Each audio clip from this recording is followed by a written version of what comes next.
ओम गुरुवे नमः। प्यारे हरि भक्तों, मैं पंडित गिरीश तिवारी आज आपके सम्मुख जो है शास्त्र संबंधी जो बातें मैंने पीछे बतलाई थी, अब हम प्रत्येक शास्त्र के बारे में थोड़ा थोड़ा ज्ञान जो है आपके सम्मुख बतलाता हूँ। क्योंकि जब सृष्टि की उत्पत्ति हुई तो उस समय यह भी प्रश्न उठा कि भाई मनुष्य तो इतने हो चुके हैं, इतने मनुष्यों को जो है जीवन दे दिया है, अब इसका जो संचालन है ये किस प्रकार से करा जाए और ताकि जो है व्यवस्था बनी रहे। और इन व्यवस्थाओं को बनाने के लिए हमारे 6 शास्त्र लिखे गए हैं। अब ये शास्त्र के विषय में तो जो अधिक ज्ञान था वो तो ऋषि मुनियों को ही था। तो हमारे 6 शास्त्रों में जो हम आज पहला एक शास्त्र ले रहे हैं जिसका नाम है न्याय शास्त्र। न्याय शास्त्र को गौतम ऋषि ने लिखा था, महर्षि गौतम जी ने। तो उनसे ये कहा था कि आप न्याय के विषय में ऐसी ग्रंथ की रचना करो जिससे कि संपूर्ण मानव जाति को लाभ हो और किसी प्रकार का कोई आपस में उपद्रव न हो। तो इस विषय को लिखने के लिए महर्षि गौतम जी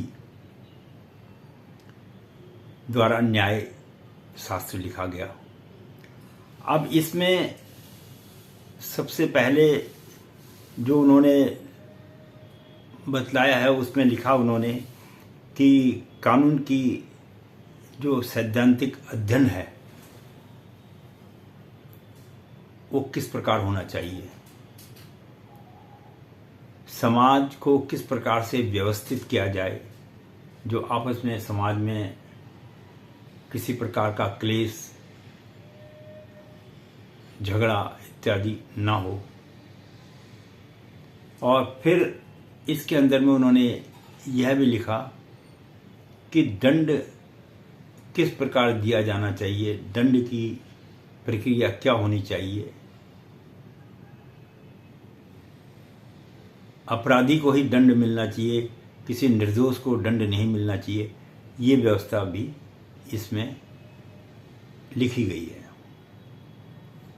और न्याय जो है वो सत्य के आधार पर होना चाहिए, असत्य के आधार पर न्याय नहीं होना चाहिए।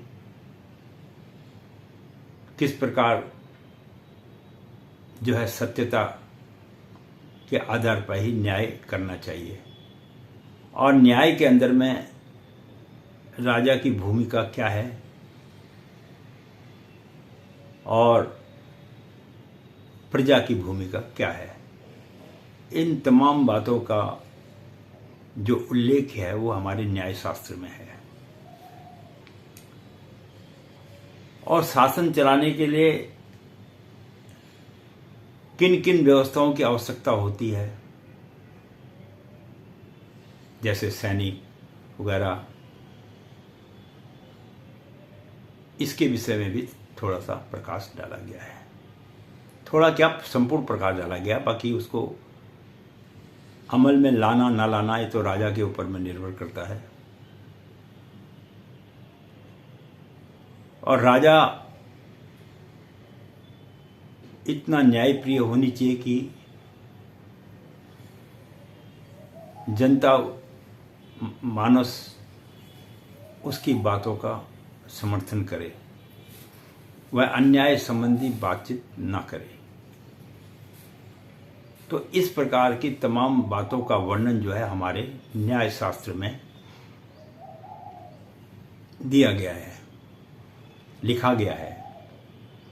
तो जिसका आज हम लोग पालन करते ही हैं, और अधिकांश चाणक्य की जो नीतियां भी थी वो इसी आधार पे ही उन्होंने न्याय शास्त्र के आधार पे ही अपने न्याय व्यवस्था की